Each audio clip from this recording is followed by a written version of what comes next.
कि अगर आप कुछ ऐसा करोगे तो कल को दंगे भड़क जाएंगे। जैसे यहाँ हिंदू तो दंगे करने के लिए नहीं, तो आप तो जैसे राणा यूबी, जैसे किसी को भी पढ़ो इनमें, खैर ये कोई पढ़ता है मुझे डाउट ही है, बट फिर भी अगर आप एक बार को पढ़ने के लिए पढ़ो तो आपको वाइब्स तो यही आएंगी कि मतलब आप सड़कों पे निकलना ही खतरनाक है। मतलब हिंदू जो है, जो सड़क पे दिख रहा है वो लेके चल रहा है, बम मार देगा।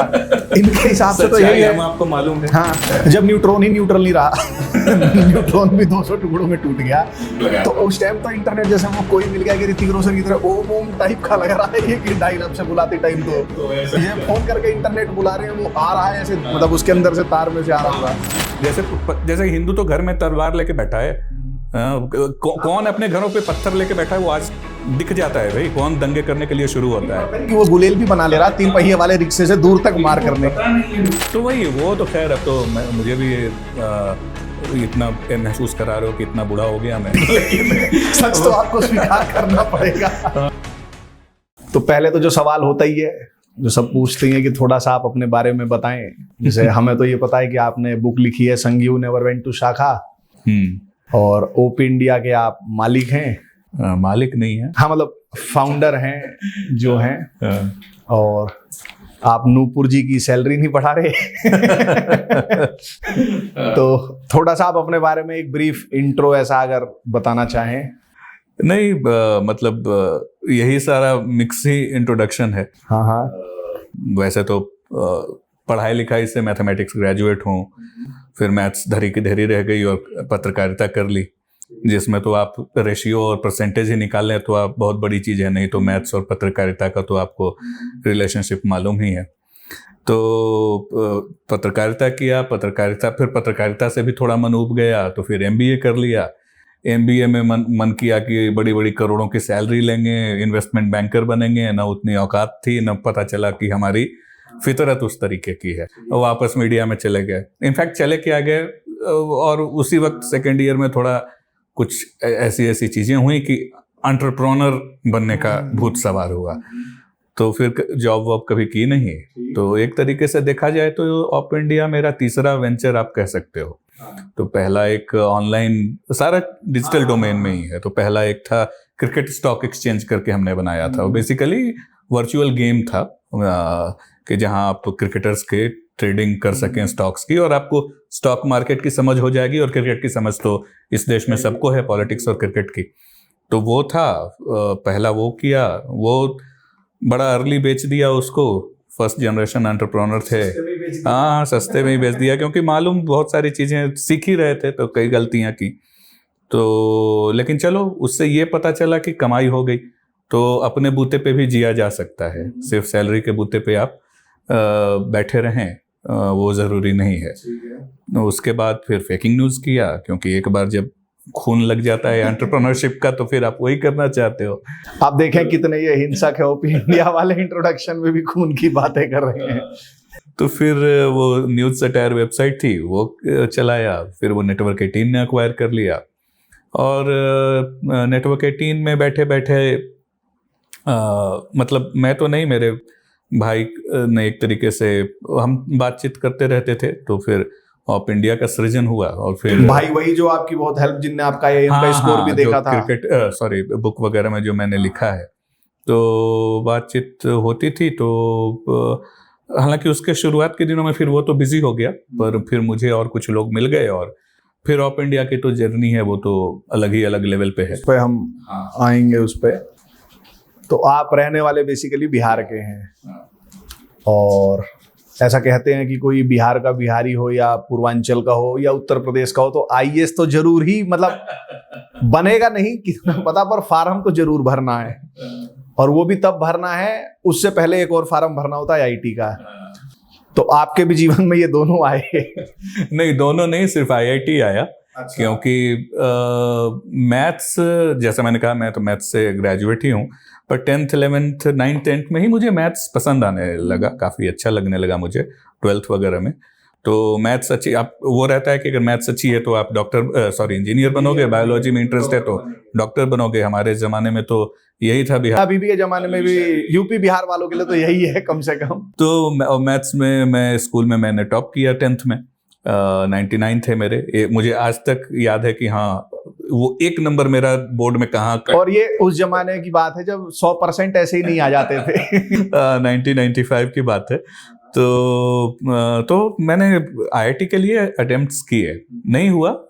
केमिस्ट्री में मेरी हाथ बड़ी तंग थी, कुछ समझ में नहीं आता था। तो केमिस्ट्री उस वक्त तो ये इस तरह का नहीं था आईआईटी कि जहाँ आप ऑब्जेक्टिव क्वेश्चंस और एक प्रीलिम होता है, मेंस होता है, सीधे वो सारे सब्जेक्टिव 3 घंटे वाले पर सब्जेक्ट के वो होते थे। तो उसमें तो आधे से ज्यादा क्वेश्चन मुझे समझ ही में ना आए केमिस्ट्री के। आधे से क्या, मुझे लगता है 60-70% चीजें ना पल्ले पड़े। मैथ्स में सारा बना दूं, फिजिक्स में भी चलो आधा तो मैथ्स किस्म का रहता है, खासकर मैकेनिक्स वगैरह, तो वो सब हो जाए। तो केमिस्ट्री में कट ऑफ की ही हाँ लाला वो हो गए, लाले पड़ गए, तो वो नहीं हुआ। लेकिन इतने माता पिता मेरे इतने सपोर्टिव हैं कि उन्होंने फिर उसके लिए भी कुछ नहीं कहा, नहीं हो रहा है, तुम्हें जो पसंद है वो करो, मैथ्स पढ़ना है मैथ पढ़ो। मैथ्स पढ़ते पढ़ते मुझे शब्दों और गजलों और इन सब से गाने वाने भी सुनने लगे आप, गुलजार वगैरह सब चलने लगा। तो थोड़ा लेखनी की तरफ आपका झुकाव होता है, तो पत्रकारिता के, क्योंकि एक शॉर्टकट है टू राइटिंग, तो फिर उसमें हो गया, तो मैंने जर्नलिज्म कर लिया। माता पिता को कहने वाले ऐसे बहुत लोग थे कि अरे मैथ्स अच्छा खासा है, ठीक ठाक पढ़ाई लिखाई करता है, हाँ ये सब क्यों कर रहा है, यूपीएससी कर ले।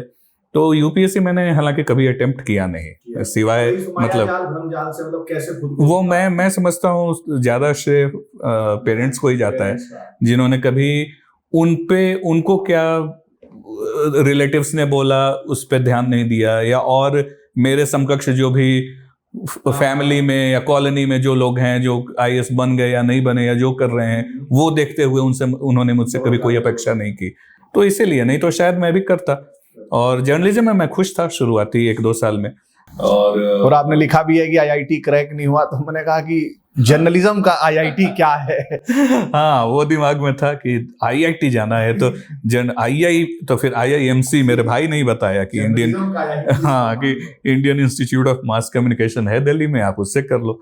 तो फिर जर्नलिज्म में आ गया मैं। और अभी हम आएंगे, उस पे आएंगे। तो जैसे अभी आपने बताया आपकी मैथ तो बहुत तेज थी, तो उम्मीद करता हूँ अभी भी थोड़ी तेज तो नहीं है शायद पर इतनी भी नहीं है। एक एमपी हैं राज्यसभा की, कम से कम उनसे तो बेटर है।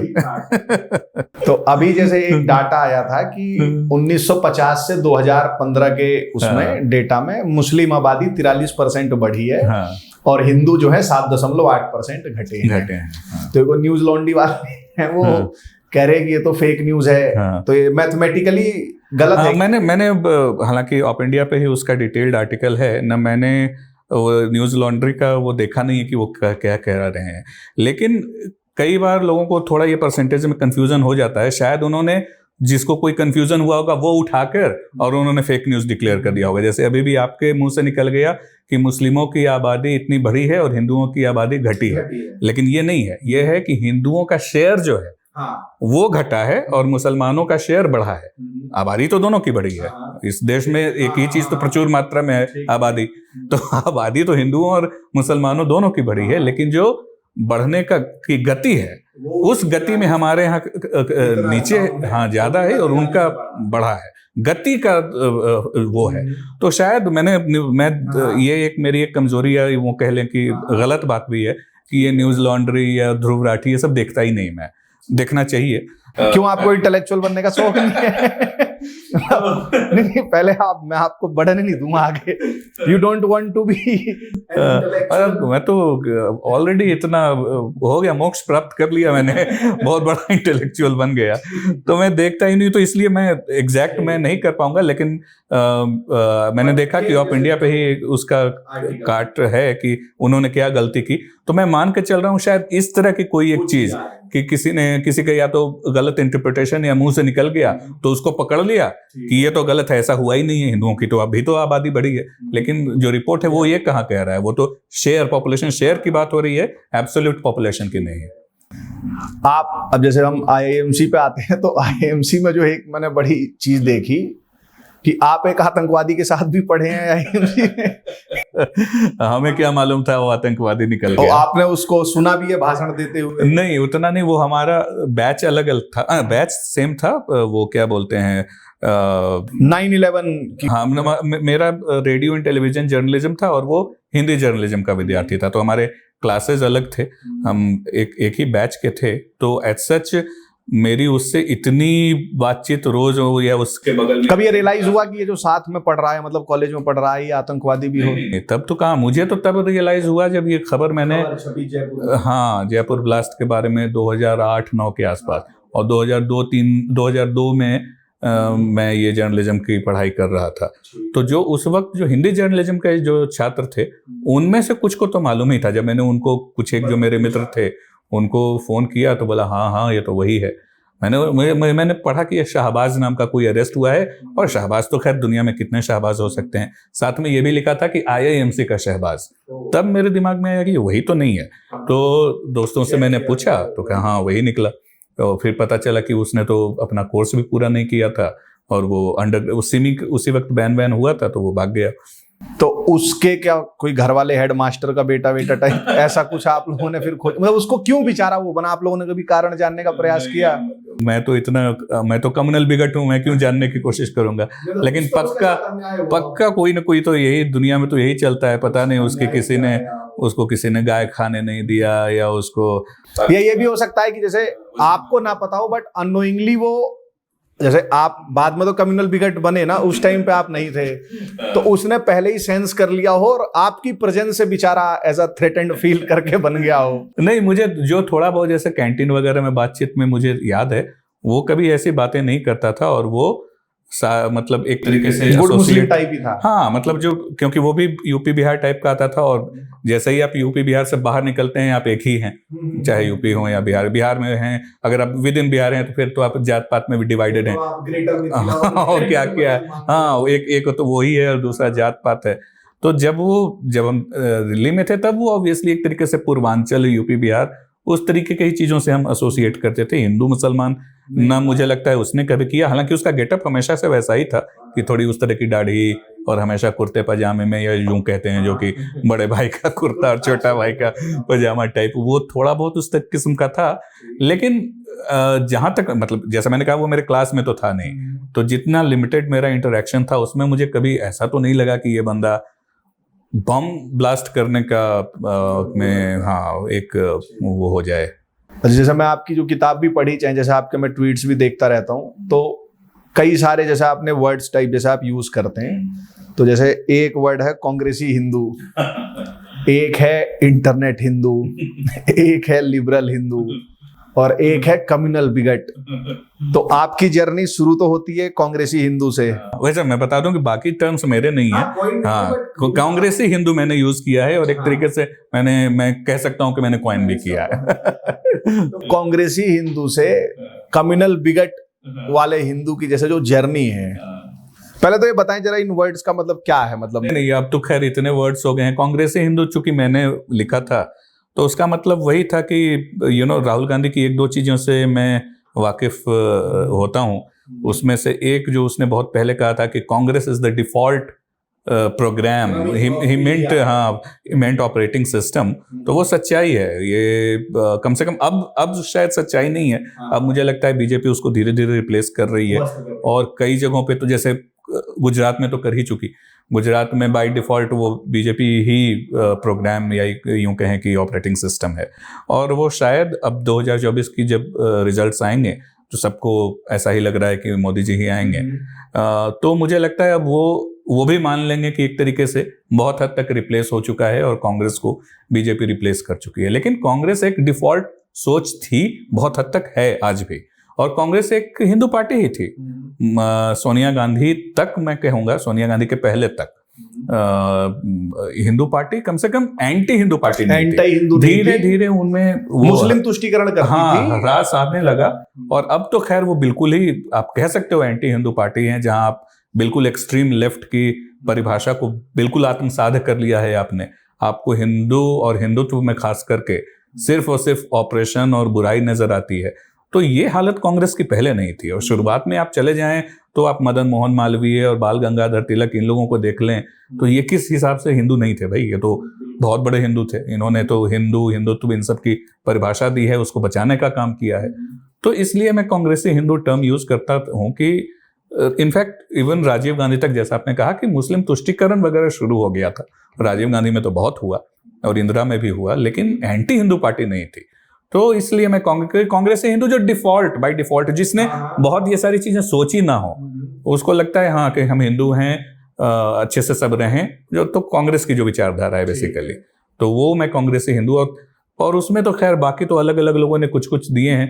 फिर बाद में अब यूं कहें कि जो सबको लेबल कर दिया जाता है संघी, अब वो संघी वो है जो उस डिफॉल्ट सोच से अलग होकर सोचना चाहता है। हाँ, अब मैं ये नहीं कह रहा हूं कि संघ के लोग ऐसा है, संघ के लोग कुछ और हो सकते हैं जो बाद में आपको लगता भी है कि हाँ इनकी सोच और वो तो कुछ अलग है, लेकिन जो ब्रॉड पार्लेंस में जिनको भी संघी कह देते हैं या हिंदुत्ववादी कह देते हैं, वो उस डिफॉल्ट सोच से अलग सोचते हैं। और उनको ये जो हिंदू शब्द क्या है, इसके मायने क्या हैं, इसके कॉन्टेक्स्ट क्या है, फ्यूचर क्या है हमारा, ये इन सब चीजों में जो ज्यादा उलझे रहे हैं। अब तो खैर ये अब जब हम देख रहे हैं अब इसमें भी काफी अलग अलग किस्म के हो गए हैं, ट्रैड, रायता, फला वाला वाला, तो वो अलग ही, वो तो होना ही था जब आप बन गई है। तो वो तो खैर वो अलग है, लेकिन ब्रॉडली और खास करके जहां तक मेरी किताब की बात है, तो चूंकि वो 2019 पे आके रुक जाती है, 2020 पे आके रुक जाती है, तब तक तो ऐसा ही था कि जो भी उधर से थोड़ा हट के सोचने वाले हैं सबको आपने संघी लेबल कर दिया। तो जैसे मैं आपकी जब किताब पढ़ रहा था, तो इवन दो वो आपकी बायोग्राफी नहीं है, बट क्योंकि उसमें आपने अपनी वाइफ और कुछ और किस्से जो आपने बोला बायोग्राफी के लिए बचा लेता हूँ वो है, बट जैसे आपने उसमें लिखा था, जब मैं पढ़ रहा था तो मुलाकात तो मेरी आपसे आज पहली बार ही हो रही है, तो मुझे पढ़ते टाइम लग रहा था कि राहुल भैया ने कौन सा जमाना था, तो मुझे लग रहा था कि किसी आइस एज टाइप की भी दुनिया देखी है। क्योंकि क्या है कि जैसे मैं 96 का बॉर्न, मैं देखता हूं कि जो 2000 के बाद के बॉर्न है वही एक अलग दुनिया चल रही है। पहले जनरेशन गैप 28 साल का था, अब हर साल ही हो जा रहा है। तो अभी की जो हमारी जनरेशन है जिसने मतलब बहुत ज्यादा कुछ नहीं देखा है, तो उसको लगता है कि ये सब ये 1 Gbps वाला वाईफाई, 24 घंटे की लाइट, 10 मिनट में ब्लिंकिट से सामान आ जाए, ये सब मतलब मिनिमम है। ये तो जैसे ऑक्सीजन है वो होना ही चाहिए, टेकन फॉर ग्रांटेड। आप थोड़ा कुछ उस दौर की बात थोड़ा हमको बताएंगे? जैसे एक तो आप पर्टिकुलर बताइएगा ये डायल अप कनेक्शन इंटरनेट, और आप 80s के बॉर्न हैं, तो आपने मतलब खैर प्री लिबरलाइजेशन बिल्कुल जनवरी 80। अच्छा तो वर्ज ऑफ वो हो गए, तो लेट 70s मान लिया चलिए। तो देखें लड़के कितने अच्छे होते हैं, अपनी एज को लेके कोई यही नहीं, अगर सामने वाला कम भी बता रहा हो तो खुद ही बढ़ा लेंगे। तो आपने मतलब कहें कि जो प्री लिबरलाइजेशन वाला दौर है या वो जाता हुआ देखा है, जाते हुए देखा है, तो थोड़ा अच्छा बहुत सारे लोगों को जैसा कि इन्फेचुएशन रहता है, जैसे जो अभी जो मैंने बताया ना, जिनको 10 मिनट में ऑर्डर नहीं आया तो 4 बार गाली दे देते हैं उसे, वाईफाई नहीं चला तो तुरंत मेल डाल देते हैं। इन्हीं लोगों को सोशलिज्म से बहुत ज्यादा इन्फेचुएशन है ना। मतलब आप देखें जितने भी मतलब IIM में पढ़े, मैं तो नहीं गया, मुझे पता भी नहीं IIM कैसा दिखता होगा, बट जो DU, JNU, IIT चाहे जो भी ऐसे कैंपसेस हैं, इधर आप एक्टिविज्म देखो तो मेजोरिटी आपको सोशलिज्म। अशोका यूनिवर्सिटी वाले जो 6.5 लाख 7 लाख रुपए फीस दे रहे हैं सेमेस्टर की, वो भी सोशलिज्म को बढ़ाना चाह रहे हैं। तो थोड़ा एक ऐसे हमको झरोखा सा दिखाएं आप जरा। नहीं, वो क्या है, सोशलिज्म एक तरीके से वर्चू सिग्नलिंग की तरह यूज करते हैं। ऑब्वियसली एक बार जब उनसे कहा जाए कि ये सारी चीजें आप छोड़ दो, बहुत लोग कहते हैं कि भैया क्यों आईफोन यूज कर रहे हो, इसमें तो चीप लेबर और कई सारे एक्सप्लॉयटेटिव लेबर यूज होता है जो सारा चाइना में बनते हैं ये सब। तो कब से ये अमेरिकन लिबरल्स को ताने दिए जा रहे हैं कि क्यों नहीं छोड़ देते आप, तो वो सब तो छूटेगा नहीं उनसे। तो वो एक पुराना ढर्रा है, ये बेसिकली सोच है, मार्क्सिस्ट जो सोच है कि दुनिया हर चीज को कॉन्फ्लिक्ट के नजरिए से देखना। तो दुनिया में जो कुछ भी होता है, समाज में जो भी परिवर्तन होता है या समाज की जो भी संरचना है, उसमें एक कॉन्फ्लिक्ट ढूंढना, ये एक मार्क्सिस्ट विचारधारा है जो कि ओरिजिनली वो आर्थिक आधार पे थी कि बोर्जुआज और प्रोलेटेरिएट के बीच में हमेशा संघर्ष रहेगा और जो भी दुनिया की सारी चीजें हैं वो इसी से आप नापेंगे। तो वो ये जो कॉन्फ्लिक्ट से देखने की चीज है ना, जो कि इंसिडेंटली कई सारे रिलीजन्स और अब्राहमिक रिलीजन्स में खासकर वो भी कॉन्फ्लिक्ट की बात होती है कि हम अच्छे तुम बुरे, हाँ, और हम हमारा सब गलत है, उनको तो वो सारा कुछ आप जिहाद कर रहे हैं या जो भी कर रहे हैं, तो खैर उसको अभी एक ताक पे छोड़ते हैं। तो ये जो नजरिया है, यही अब आके एक तरीके से कल्चरल मार्क्सिज्म जिसको बोल देते हैं वो हो जाता है। अब आप सिर्फ आर्थिक चीजों पे नहीं अटके पड़े हैं, क्योंकि वहां आपकी हाइपोक्रेसी बिल्कुल साफ वैसा ही नजर आ जाएगी कि आप छोड़ दो, आईफोन छोड़ दो, आप ये क्यों इस तरह की लाइफस्टाइल क्यों रखते हो, एयरटेल का वाईफाई बंद कर दो, जियो का वाईफाई बंद कर दो, एसी में क्यों बैठे हो, ओजोन लेयर बचाओ और ये सब। तो अब ये चीज तो वो कर नहीं पाएंगे। तो अब अपने आप को अच्छा समझने के लिए वो जो आर्थिक आधार पे जो कॉन्फ्लिक्ट था उसको वो आइडेंटिटी के कॉन्फ्लिक्ट पे लेके चले गए हैं। ये जो वो तो हाँ, तो लेकिन चूंकि उत्पत्ति तो उनकी वहीं से हुई है तो उसको बिल्कुल भी नकार नहीं सकते। वो ये नहीं कह सकते कि नहीं है, वैसे तो हम कैपिटलिस्ट विचारधारा के साथ हैं, लेकिन आइडेंटिटी के आधार के पे कॉन्फ्लिक्ट भी हमको मानना है। तो आप कहीं ना कहीं हार्मोनाइज तो करोगे ना अपने थिंकिंग। तो वो मार्क्सिज्म को और वो सोशलिज्म को इसीलिए ढो रहे हैं ताकि उनका जो कल्चरल पॉइंट ऑफ व्यू है, जहाँ की हर चीज कॉन्फ्लिक्ट पे आधारित है, उसको उससे वो हार्मोनाइज कर सकें कि हाँ मेरी सारी सोच वहीं पे। और आप पूछना शुरू करो तो ऑब्वियसली वो उनसे तो रहा नहीं जाएगा। ग्रेटा थनबर्ग क्यों चलती है भैया, इतने कार्बन फुटप्रिंट्स जो होते हैं वो साइकिल से क्यों नहीं चलती हमेशा।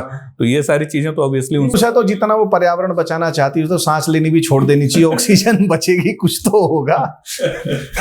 मतलब ज्यादा चिंतित है तो कर ले। तो ये बताएं आप, अच्छा जो डायल अप कनेक्शन वाला इंटरनेट बता। तो वही वो तो खैर अब तो मुझे भी इतना महसूस करा रहे हो कि इतना बूढ़ा हो गया मैं, लेकिन सच तो आपको स्वीकार करना पड़ेगा। तो डायल अप कनेक्शन होता था कि इंटरनेट जब नया नया आया था तो उस वक्त तो ऑब्वियसली ब्रॉडबैंड और ये मोबाइल तो था ही नहीं। इंटरनेट कौन लाया था, राहुल के पापा। चलिए मान लेते हैं कि वही लेके आए थे, घर घर पेचकस लेके लगाते थे। तो घर पे आपके जो आ रहा है वो टेलीफोन वायर से ही आता था, संचार का जो भी है। तो इंटरनेट उसी से आता था। तो शुरू में क्या होता था कि एक नंबर होता था, वहां पे आप उसको डायल करते थे, इसलिए उसको डायल अप कनेक्शन बोला जाता था। मतलब ऑब्वियसली एक ऐप के थ्रू वो डायल होता था और वहां से आपको डायल टोन वगैरह भी सुनाई देती थी। उसके बाद वो कनेक्ट हो जाता था। यूजुअली कई बार कनेक्ट नहीं भी होता था। एक बार जब कनेक्ट हो गया तो आपका जो ये फोन लाइन है उसमें इंटरनेट आ जाएगा। अच्छा। और आपका जो उस वक्त तो खैर लैपटॉप वगैरह होते नहीं थे, डेस्कटॉप है उसमें इंटरनेट कनेक्शन आ जाएगा। और वो फिर आपका जो फोन लाइन है, चूंकि वो डायल अप हुआ और वो कनेक्ट हो गया, वो इंटरनेट ही चलेगा। उस दौरान अगर आपके घर पे किसी ने कॉल किया तो उसको बिजी आएगा। अच्छा। हाँ, तो वो कॉल आप नहीं ले सकते। अब तो खैर 3G 4G 5G में आप देखते हो कि एक ही साथ आप फोन पे बात भी कर रहे हो, व्हाट्सएप भी चला रहे हो, सब कुछ कर रहे हो। वहां पे आपको फोन ही नहीं। अगर घर में कोई बीमार पड़ा है और आपने गलती से इंटरनेट कहीं लगा दिया या कोई और बीमार हो गया, आपको कांटेक्ट करना चाहता है, तो आपका फोन बिजी आएगा। इनफैक्ट इसी चक्कर में तो कई बार लड़के पकड़ा जाते थे। रात को 10-11 बजे वो किसी ने, चाचा जी ने कह दिया कि भैया हम तो आपको कॉल कर रहे थे, आपका बिजी आ रहा था। घर आए, रात को कौन बात कर रहा था? अच्छा, वो फलानवा हो सकता है इंटरनेट लगा। तो उस टाइम तो इंटरनेट जैसे वो कोई मिल गया कि ऋतिक रोशन की तरह ओम ओम टाइप का लग रहा है ये, कि डायल अप से बुलाते टाइम तो ये फोन करके इंटरनेट बुला रहे हैं, वो आ रहा है ऐसे, मतलब उसके अंदर से तार में से आ रहा होगा। तो वो होता था उस जमाने की जो सारी वेबसाइट थी पुराने में, archive.org पे अगर आप देखो तो, गूगल याहू के होम पेजेस देखो तो पिक्चर्स बिल्कुल कम होंगी, ज्यादा से ज्यादा टेक्स्ट तो रहता बहुत था। पुराना भी नहीं, 2014 तक में फेसबुक पे किसी ने कमेंट कर दिया तो kbps वाली स्पीड आती थी। 3G तो बहुत महंगा ही था, तो ये दौर तो चला इसमें। अच्छा, तो जैसे अब ये जो हमने डायल अप कनेक्शन की बात की, ऐसी बहुत सारी, जैसे मैंने सुना है कि वो स्कूटर आता था, 6-6 महीने की वेटिंग लिस्ट होती थी। जैसे आज सब कुछ इजीली अवेलेबल है, पहले मतलब चीजें नहीं थी, मतलब बहुत स्कार्सिटी थी, फोन के लिए ही इतना वेट होता था। तो आपने वो सोशलिज्म का जाता हुआ फेज देखा है और मिक्स्ड इकोनॉमी, अभी भी इसे फ्री मार्केट तो नहीं कहेंगे। तो कौन से वाला ज्यादा बेटर आपको लगता है? नहीं, ऑब्वियसली वो जमाने में कौन, मैं कौशिक बासु तो हूँ नहीं कि न्यूयॉर्क और लंदन में बैठ के और कोलकाता की गिरती बिल्डिंग्स को देख के कहूँ वाह वाह क्या मजा आ रहा है। हाँ, नॉस्टैल्जिया भी नहीं, वो तो अब क्या ही कहूँ, सैडिस्ट है क्या? नॉस्टैल्जिया तो चलो फिर भी मैं मान लूँ कि हाँ कुछ हद तक उस जमाने को लेकर था कि जहाँ आप ईमेल नहीं लिखते थे, चिट्ठी। इनफैक्ट मेरे छोटे भाई ने मुझे चिट्ठी हाथ से लिखी हुई है कि उस वक्त चंद्रकांता सीरियल आता था और 10th के बाद मैं बोकारो में कुछ महीने पढ़ने गया था, क्योंकि वहां से सब IIT, हाँ IIT सब निकाल लेते थे। तो अब वहाँ ऑब्वियसली इतने वो नहीं थे कि जहाँ हम रह रहे थे वहाँ हमें पापा टीवी भी दे दें। घर में तो एक टीवी किसी तरीके गलती से आ गया था, इतने अमीर तो थे नहीं। तो चंद्रकांता सीरियल गायब, अब कैसे देखूं मैं? तो भाई हर हफ्ते चिट्ठी में लिखता था कि इस एपिसोड में ये हुआ। अच्छा। उस वक्त इंटरनेट भी ऐसा कुछ नहीं था। ये 1995 में मैंने मैट्रिक किया, या 1996 95 की बात है। उस वक्त कहाँ इंटरनेट वगैरह था कि मैं ऑनलाइन देख लूं कि हाँ चंद्रकांता लेटेस्ट एपिसोड। तो ये तो वो इमेजिन भी नहीं कर सकते जो अभी जो सन 2000 बाद के हैं, इमेजिन भी नहीं हो पाएगा कि कोई सीरियल है उसकी कहानी बताने के लिए भाई चिट्ठी लिख रहा है, और चिट्ठी भी 1-2 दिन में तो पहुंचती नहीं थी तुरंत की, डबल टिक आ गया। मतलब कुछ तो समय लगता होगा, 2-4 दिन तो मान के ही चलो कम से कम। तो ऐसे भी टीवी देखा जाता था। अच्छा, अब जैसे आप जर्नलिज्म नहीं है जैसे, तो 2-3 चीजें हैं। जैसे पहले मुझे आप ये बताएं कि ये जो बरखा दत्त है, इनको बरखा राडिया दत्त क्यों कहते हैं? अरे ये तो अब तो खैर, अब तो आप गूगल कर लो। हम आपके मुंह से सुनना चाहते हैं। वो राडिया टेप आया था 2010 के आसपास। क्या था ये राडिया टेप्स, थोड़ा आप बताएं। जो बेसिकली जो 2G स्पेक्ट्रम घोटाला हुआ था, उसमें ये नीरा राडिया कॉर्पोरेट लॉबिस्ट थी, और ये कई सारे लोगों के लिए लॉबी कर रही थी, रादर इसके लिए, ए राजा के लिए, कि इसको वापस से टेलीकॉम मिनिस्ट्री मिल जाए यूपीए 2 में। यूपीए 1 में था ही, तो एक तरीके से वो सिग्नल था कि यूपीए 1 में जो इसने अच्छे काम किए उसका इसको रिवार्ड मिल जाए यूपीए 2 में। और ये लॉबिंग बिल्कुल साफ दिख रही थी जब वो जर्नलिस्ट से बात कर रही थी।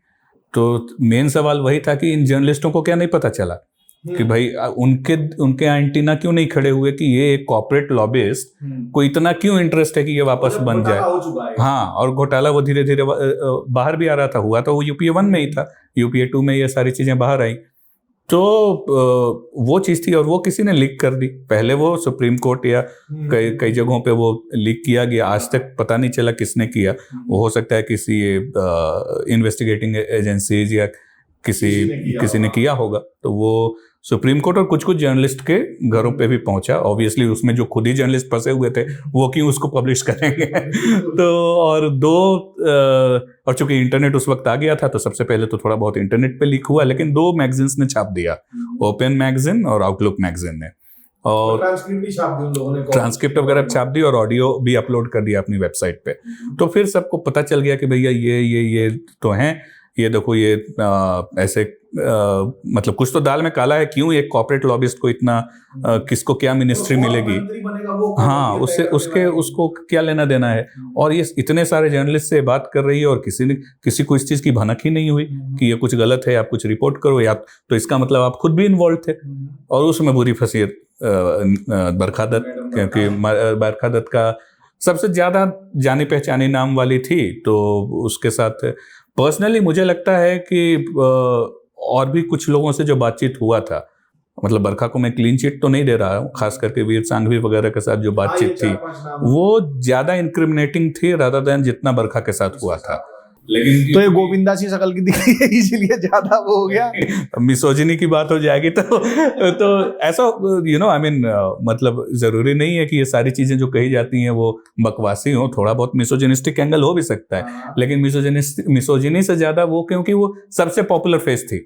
हाँ, वीर सांघवी से कहीं ज्यादा लोग बरखा दत्त को जानते थे। तो ऑब्वियस सी बात है, सबसे ज्यादा गालियां भी बरखा को ही पड़ी। ये मैंने इसीलिए पूछा कि जैसे एक और जैसे क्या है कि जो मैं देखता हूँ, जो ऐसा दावा करती है जनरेशन कि हम सब कुछ जानते हैं, मैं भी उसी जनरेशन से ही आता हूँ, इनको जैसे पता तो खैर अनंत सिंह के शब्दों में कुछ भी नहीं है। मतलब मेजोरिटी को आप जो देख लो, बट जैसे कि देश में मंत्री भी कैसे बनते थे, तो जैसे अभी जो माहौल चल रहा है कि अंबानी अडानी ही, मतलब रवीश कुमार को अगर गलती से सुन लो तो ऐसा लगता है कि हमारा घर भी मोदी ने अंबानी अडानी को बेच दिया है, देश तो बेच ही दिया था।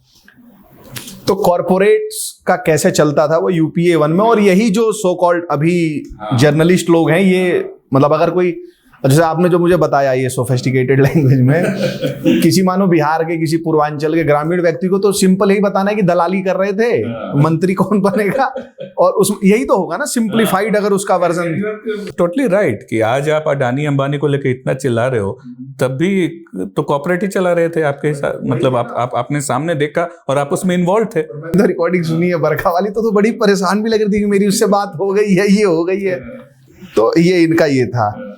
अच्छा, एक जैसे जर्नलिज्म की बात चली है तो जैसे न्यूट्रल एक वर्ड चलता है, और आप जैसे ओप इंडिया है, मतलब जैसे आपने बताया कि जैसे हर किसी को संघी का टैग लगा देते हैं, तो ऐसे ही एक टैगिंग मैंने देखी है, आपने भी देखी होगी, कि जो हमसे डिसएग्री करता है, एक तो वो अनपढ़ गवार है, इंटेलेक्चुअली बैंकरप्ट है और कम्युनल है और बायस्ड है।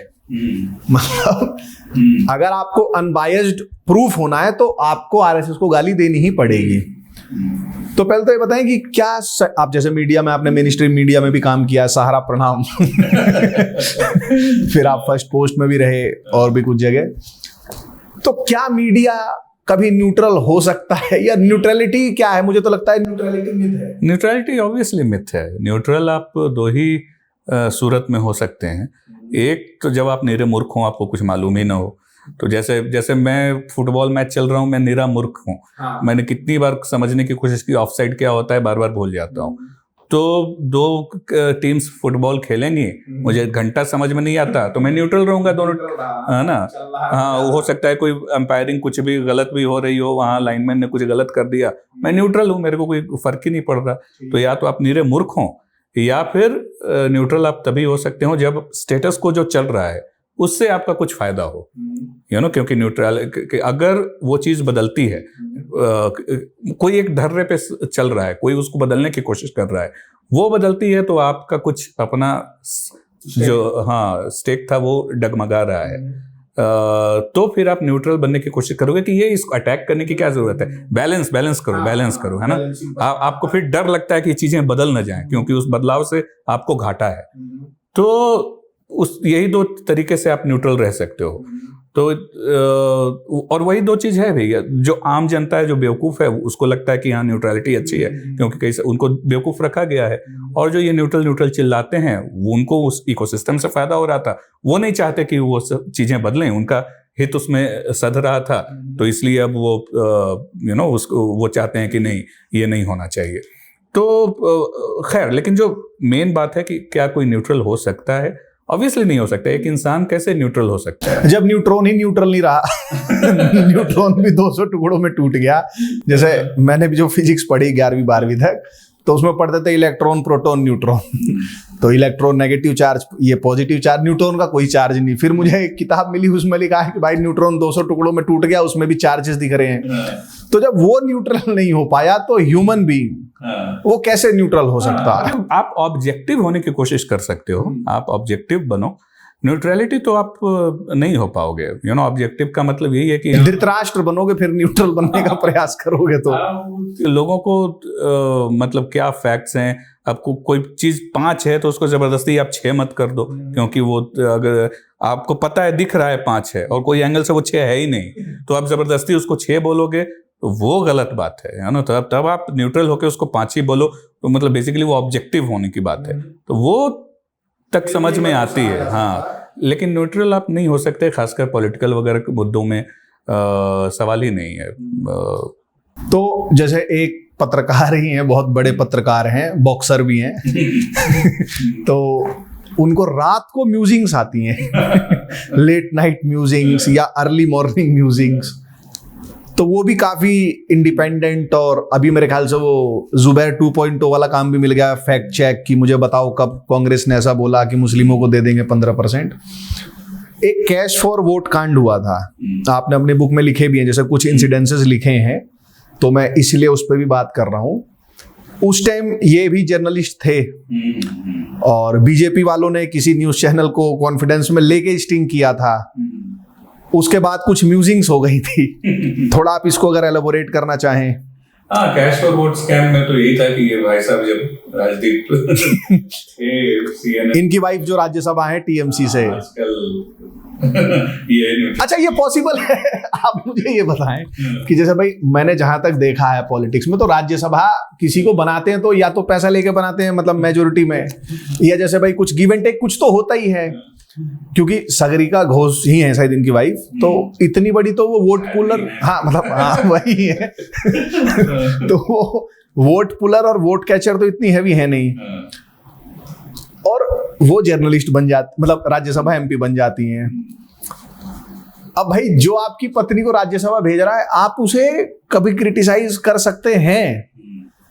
मतलब अब ये तो उनको म्यूजिंग्स आएंगे रात को, तो कहेंगे कि हम तो दो अलग अलग लोग हैं, हाँ कैसे आप कर सकते हो। वो तो अच्छा है कि यहाँ हस्बैंड वाइफ है, अगर वाइफ और हस्बैंड होता तो, अगर उल्टा होता तब तो सागरिका तो साफ बोल देते कि ये देखो मिसोजिनी है, मुझे कहा जा रहा है कि चूंकि राजदीप एमपी है तो मैं न्यूट्रल नहीं हो सकती। वो बेचारा वो कार्ड अभी राजदीप के पास है नहीं। इतने बड़े होमोफोबिक हो कि आपने सागरिका का जेंडर खुद ही एज्यूम कर लिया कि वो वुमेन है, मतलब आप उसको ये भी प्रिविलेज नहीं दे रहे कि लेट हर चूज हर जेंडर। उसके प्रोनाउंस को देख के ही मैं बोल रहा हूँ क्योंकि करने को तो भाई वो कह सकती है कि भाई मैं एज अ मेल आइडेंटिफाई करती हूँ and Rajdeep as a female identify करते हैं। नहीं, अभी तक उस लेवल पे तो वो नहीं गए हैं, लेकिन फिर भी टेक्निकली तो खैर राजदीप कह सकता है वैसे कि भाई हम अलग अलग लोग हैं। तो कैश फॉर वोट वाला बताएं आप जरा, क्या इनका रोल था?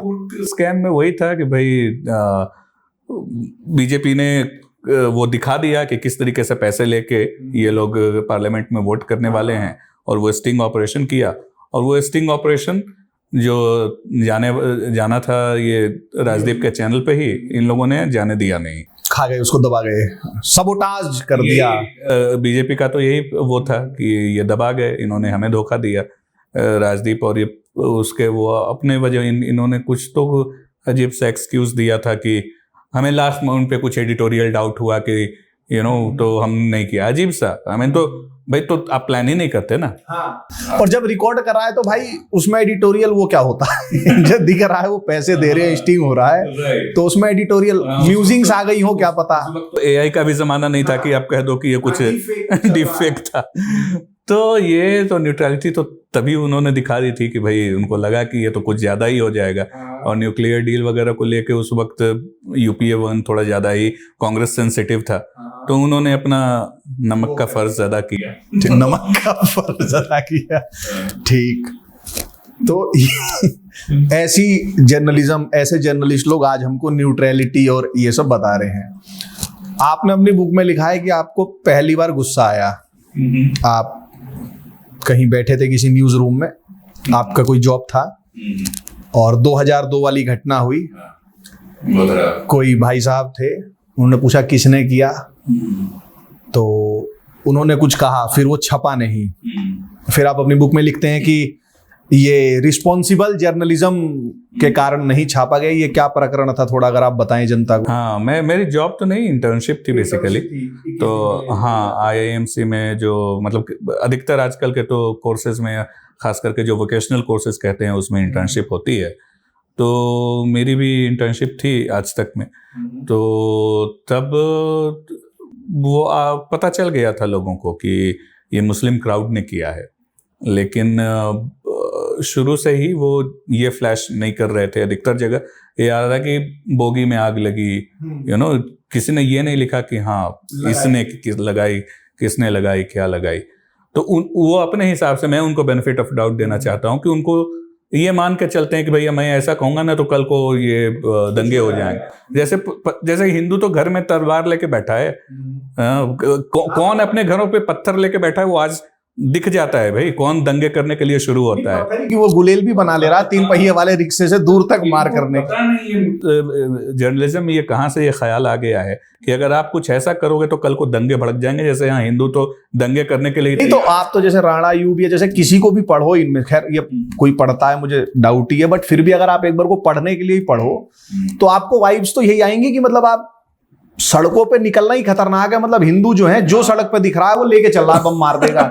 इनके हिसाब से तो यही है, हम आपको मालूम है। हाँ। तो ये वो वाला मीम चल रहा है कि जैसे ये मोदी जी को गाली दे रहे हैं कि ये हेट मोंगर हैं, डिक्टेटर हैं, और हम इस मारे गाली दे रहे हैं कि ये डिक्टेटर नहीं हो रहे हैं। तो ये जो माइंडसेट है ना उनका कि, और ये यही बाद में आज जो वोकिज्म हम देख रहे हैं उसी माइंडसेट का विकृत रूप है कि जहां आप मान के चल रहे हो कि एक जो मेजॉरिटी है या एक जो हिंदू है वो बाय डिफॉल्ट अग्रेसर होगा और ऑप्रेस करने वाला। पीसीटीवी बिल भी इसी का वो था जो लेके आई थी। कम्युनल वायलेंस बिल भी उसी माइंडसेट का वो था।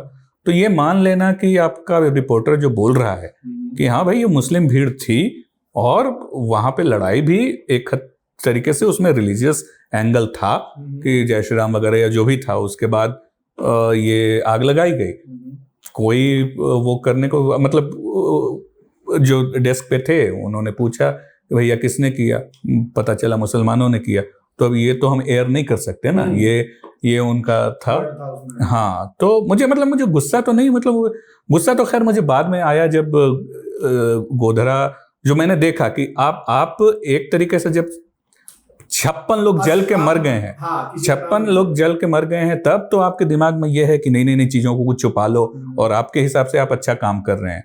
और उसके बाद अगर प्रतिकार में कुछ हो रहा है तब आप छाती पीटने लगते हो, तब तो आप हर मतलब सारे हिंदुओं को फिर आप दंगाई बोल देते हो, तब तो आप नहीं लिखते, तब तो आप हिंदू मॉब्स बर्न्स मुस्लिम मैंस हाउस ऐसे लिख देते हो, तब आपकी ये चीज कहाँ चली जाती है। तो वो सारी चीजें पहली बार मुझे रियलाइज हुई बाद में, जबकि दंगों से लेकर फिर जब रिपोर्टिंग, तब तक तो खैर मैं वहां वापस आ गया था अपने कैंपस में। तो मैं ये नहीं कहूंगा कि आज तक में मैंने ये हाइपोक्रेसी देखी, लेकिन ओवरऑल मीडिया में तो ये हाइपोक्रेसी दिखी।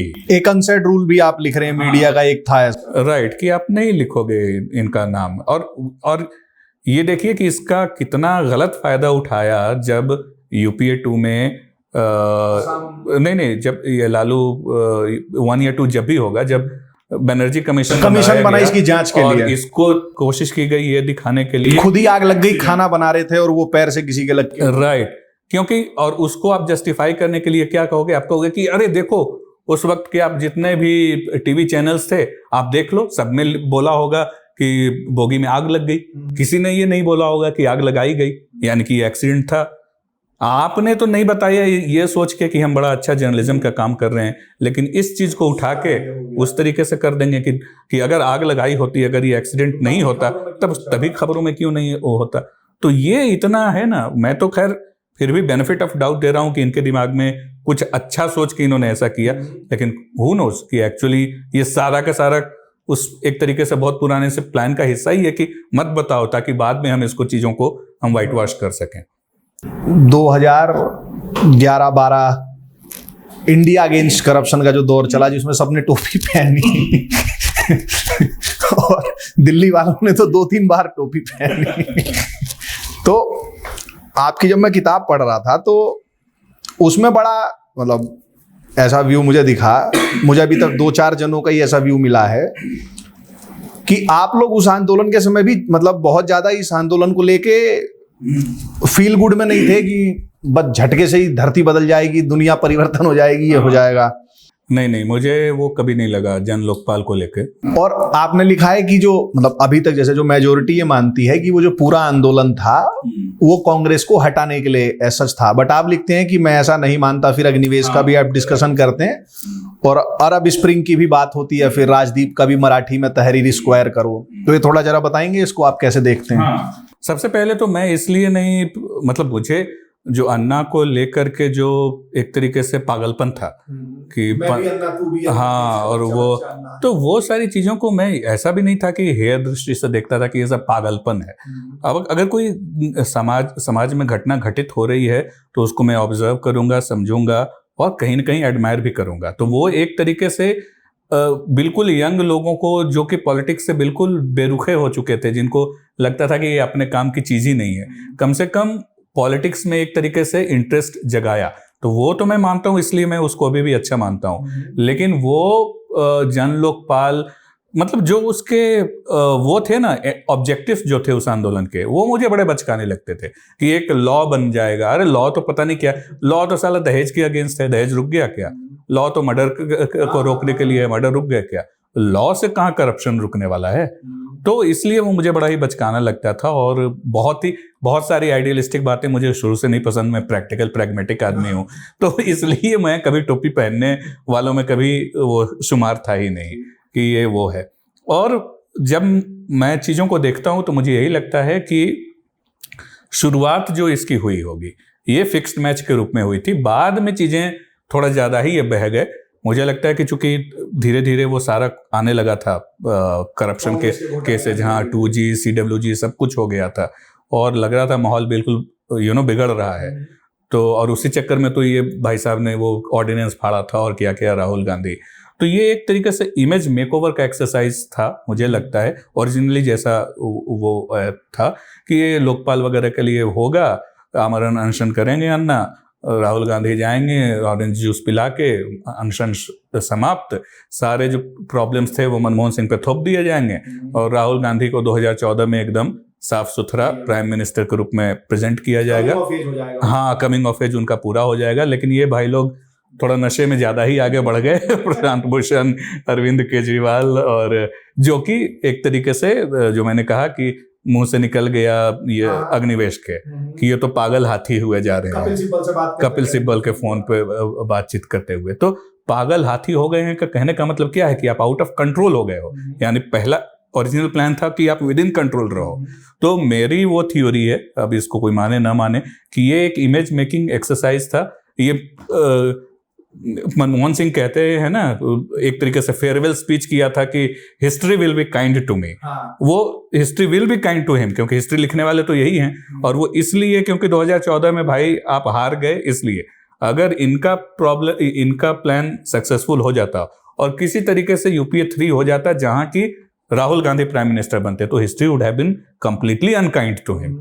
इन सारे चीजें इन पे थोप दी जाती कि ये इतना गलती करी, देखो गांधी परिवार से बाहर एक बनाया, वो नाश कर गया। हाँ, वो नाश कर गया। और वो तो हिस्ट्री अगर काइंड में है तो वो तो भला करने की मोदी जीत गए 2014 में।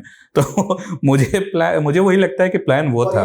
मतलब जब हो रहा था तो उसी टाइम दुनिया में अरब स्प्रिंग भी, तो इसलिए वो पागल हो गए। उनको लगा कि अच्छा इंडिया में भी ऐसा हो सकता है, क्योंकि अरब स्प्रिंग वगैरह ये सब हुआ थोड़ा बहुत। तो खैर वो भी एक थियरी है कि चूंकि ये जितने भी यूएस को लेके अनफ्रेंडली रेजिम्स थे उसको एक तरीके से चेंज करने की कोशिश की मॉडर्न टेक्नोलॉजी यूज करके यूएस ने, चाहे वो लीबिया हो, इजिप्ट हो वगैरह, इन सब जगहों पे। लेकिन उसमें भारत कंप्लीटली फिट नहीं बैठता, क्योंकि यूपीए 2 तो इन्होंने तो आपके चक्कर, न्यूक्लियर डील के चक्कर में अपनी लगभग सरकार गिरा दी थी। तो एक तरीके से यूएस अनफ्रेंडली कंट्री नहीं था with in under Manmohan Singh. तो यूएस करवाएगा कुछ ऐसा यहाँ, ऐसा मुझे नहीं लगता। हालांकि ऑब्वियसली इन सब के कहीं ना कहीं कुछ जुड़े तो मिल ही जाते हैं। मुझे वही लगता है कि वो वहाँ सब कुछ हुआ और ड्रामा था, उससे इन्होंने इंस्पायर होके पगला गया कि हाँ अब हो सकता है। वो है ना, जो कि मैंने किताब में भी लिखा है कि 1990s में जैसे कि जो क्रिमिनलाइजेशन ऑफ पॉलिटिक्स जो बिहार में बोलते हैं, तो जो क्रिमिनल्स थे जो कि बूथ कैप्चर वगैरह करते थे, जो कांग्रेस वगैरह ने जो ये आदत लगाई थी और बाद में आरजेडी वगैरह ने की, तो क्रिमिनल्स को लगा कि भाई अब मैं दूसरों के लिए बूथ कैप्चर क्यों करूं, खुद के लिए करूं, खुद ही बन जाऊं नेता। तो वैसे ही इन लोगों को ऐसा लगने लगा, हम राहुल को क्यों बनाए, हम खुद बने। और इन लोगों को लगा कि भाई ये क्या बात हुई, अगर हम इतना बड़ा वो कर सकते हैं तो हम खुद ही क्यों ना बन जाएं। और अल्टीमेटली आम आदमी पार्टी बनी ही। तो मुझे लगता है वो उस चक्कर में वो थोड़ा आगे बह गए, मिसगाइडेड ज्यादा हो गए। जो कि अग्निवेश जी के चक्कर में बोला कि पागल हाथी हो गए। अच्छा, एक वर्ड है उसके बारे में, मतलब वो वर्ड बहुत ज्यादा हम सुनते हैं, इकोसिस्टम। 10 साल से बनाने का प्रयास चल रहा है, कितना बना कितना नहीं बना वो हम डिस्कस करेंगे। ये इकोसिस्टम बेसिकली होता क्या है? और जैसे जब से कश्मीर फाइल्स वाली मूवी में लोगों ने वो देख लिया है कि सरकार किसी की हो, इकोसिस्टम तो हमारा है, तो तब से हर चीज को जस्टिफाई करने के लिए भी ये बन गया। जैसे अगर कोई कहे भाई ठीक है आपकी सरकार है, तो वो बोलते हैं कि तुमने कश्मीर फाइल्स नहीं देखी।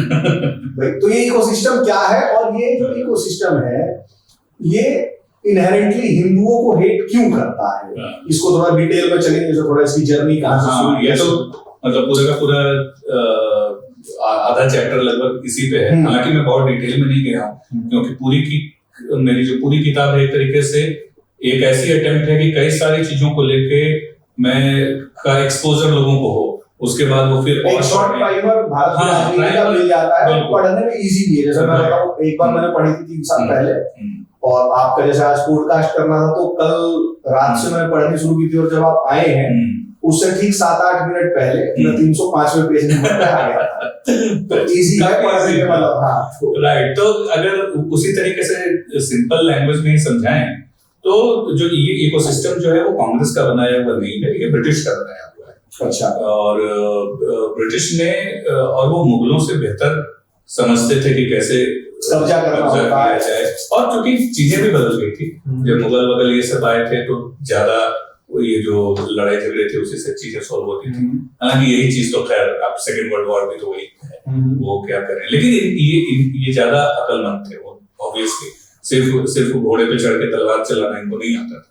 ये पूरा का पूरा सिर्फ एक छोटा सा इंग्लैंड अगर हर जगह शासन कर रहा है तो कुछ तो अकल थी ना भाई।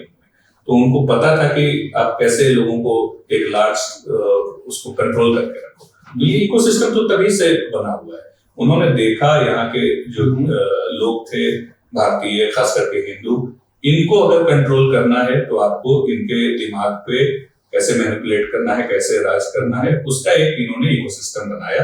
और जो भी वो, क्योंकि अभी वो जो मकौले था, तो मकौले का जो सिस्टम जो बना के गया हुआ है लगभग हम वही आज भी फॉलो कर रहे हैं। ये आपके जो भी ब्यूरोक्रेसी वगैरह जो भी सिस्टम बनी हुई है सब ब्रिटिश ने तो दे के गए हैं आपको। और उनके पीछे जो एक सोच है कि हम सिविलाइजिंग मिशन बेसिकली, हाँ, जो किपलिंग का व्हाइट बर्डन वगैरह की जो बात है, वही सोच आज भी एक तरीके से आ रही है। तो जहाँ की ये लोग भी वही है ना कि भक्त है, वो विनोद की बेटी थी, मर भी जाए तो क्या फर्क पड़ता है, उस तरह की सोच। वो अभी भी आप सिविलाइजिंग मिशन के ही मोड में हो कि आपने कुछ लोगों को वो सोच लिया कि इनको तो हम सिविलाइज करना है। तो वो ब्रिटिश का बनाया हुआ इकोसिस्टम है, और उसी चक्कर में ये आज तक चेंज नहीं हुआ। नेहरू जी ने उसको चेंज करने की, इनफैक्ट कांग्रेस भी आप लिखते हैं was a creation of this ecosystem. हाँ, कांग्रेस वाज अ क्रिएशन, लेकिन फिर कांग्रेस में तिलक और इन जैसे लोग आए। और लाइक अगर देखा जाए तो एक तरीके से भारतीयता की क्या पहचान वगैरह होनी चाहिए, जो एक्चुअली इस तरह की अटेम्प्ट सावरकर करते दिखते हैं, एसेंशियल्स ऑफ हिंदुत्व वगैरह लिखने में। और तिलक, मालवीय, ये लोग कम बुद्धिमान नहीं थे या इंटेलेक्चुअल सावरकर से कम नहीं थे।